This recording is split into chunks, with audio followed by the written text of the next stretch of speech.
You know, they say, well, if you get stuck on a question, skip it and go on. I couldn't do that.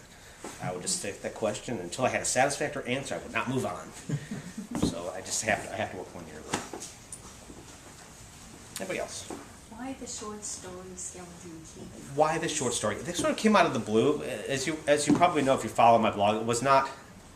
I never really talked about it because it was sort of out of the blue. I didn't have a paperback, and this book is 2 years. This is 2 years from the last Sigma novel, and I thought, well, I don't have really paperback to plug it. How can I plug?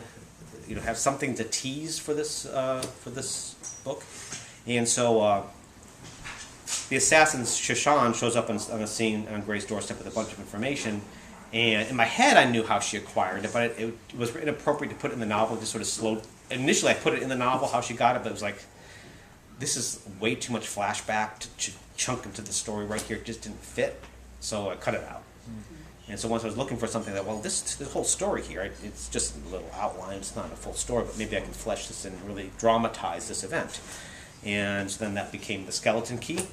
And again, it's you can't really print it, so it was the only way to really distribute it was via ebook. And so it was an ebook exclusive. You will see that eventually when they re-release the paperback, they're going to include that as a print edition inside the paperback.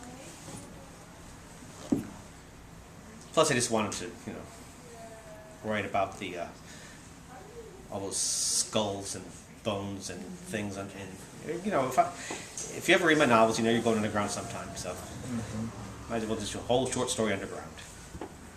Is that the only ebook exclusive that you've done so far, and how is that? What do you think of that new realm?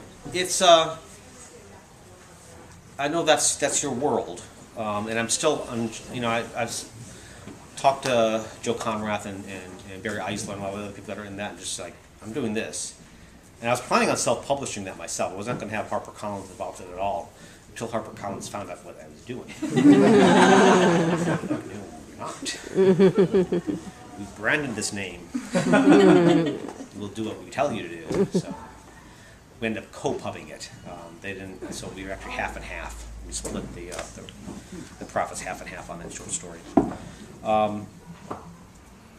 I don't know, you have a better idea. I don't know what's going on in that industry. I have a tendency to be a little bit of a Luddite when it comes to things like that, so I'm a little bit unsure where we're going with all this ebook stuff. So at this point, you're happy on your schedule with them, and you kind of get to that when you get to it, sort of thing?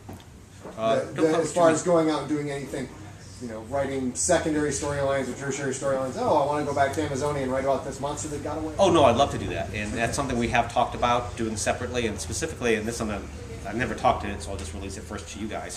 Is that we're starting a little nonprofit fundraiser for the Humane Society called Sigma to the Rescue. Started out we were doing these T-shirts just for a sort of fun promotional thing for the book, spread the word about the lie, get a T-shirt, whatever, and all the profits from that through Cafe Press just go right to the Humane Society. I didn't want any money off it; just wanted something fun to do and have the profits go to the Humane Society. So what we're going to do is actually start doing some short story ebook type of things, and all the profits from that will go to Sigma to the Rescue and to the Humane Society. I'm not sure I understand. What restriction does HarperCollins place on you regarding There's not future ebook publication? Nothing future-wise, but the problem is that, and I have to acknowledge that they spent a lot of effort, building me up from a paperback author all the way to where I'm at today, and so I have to acknowledge and respect that they have built the James Rollins brand a bit. And I do have to, sort of tell them what I'm doing with the James Rollins brand a little bit and get somewhat of an okay from the corporate headquarters. I'm actually under no legal obligation to do so. There's no contract saying you cannot publish anything under James Rollins except with our permission. They didn't like me doing the Indiana Jones novelization because that was with Random House, and so there's a little bit of a fuss, and I basically told them, it's indie, I'm doing it, sorry. I'm not passing up on this chance. Is that a pen name, or do you write it under more than one name? I don't know. It is a pen name. Oh. It's a poor secret. If you look at the copyright, you'll see my real name. So everybody open your book and look at the My last name is Tchaikovsky, is my real last name, and the first four letters are C-Z-A-J. By that point, everybody blurs out. The front door of my veterinary clinic, it was Dr. Jim, with quotes around it, Tchaikovsky. So it's always Dr. Jim. And so when I sold the first book, they were like, okay, you like that book with that name? It's out of here. And I do actually write under another pen name, though it's he's not been very productive of late. That's James Clemens, who writes fantasy.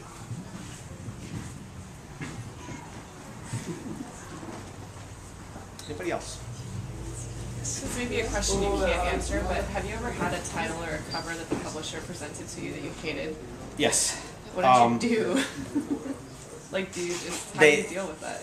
I tell them I hate it, and they go, okay, it's too bad. I have absolutely no... So that's normal? Yeah, That just I have no happens to me. control It's over awful. it. They oftentimes will ask me, what are my ideas? What would I like to see on the cover? And I will give them suggestions. And sometimes a little bit of it's there, but most of the time it's our department is their own creative device. It's a marketing tool, and apparently I don't know anything about marketing. Therefore, the marketing department knows what the cover leads look like. The titles have all actually been mine. Okay. The only title I don't like, and was somewhat accidental, is Black Order. That was not the title I was envisioning for the book. I didn't have a title for the book. Sometimes I know my title right off the bat. Other times I will use a working title just because I figure when I'm done the book I'll figure out what the title is. And so I wrote Black Order with the working title Black Order because I just needed to have a title up there.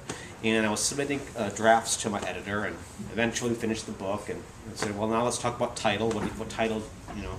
She goes, what do you mean what title? Yeah, we need to talk about the title. It's Black Order. What do you mean it's Black Order? This is yeah, we got the cover and everything. Oh, okay. Yeah, we just printed like 15,000 flats. Sorry, it's Black Order. Okay, Black Order. But otherwise, I'll leave cover the whole title. So do you have much more fanciful working titles now? This time I do not give them working titles in documents. Either I will just say, Sigma Force number 7, which by the way, if you see like, oh, the new book, Sigma Force number 8, they've used my working title because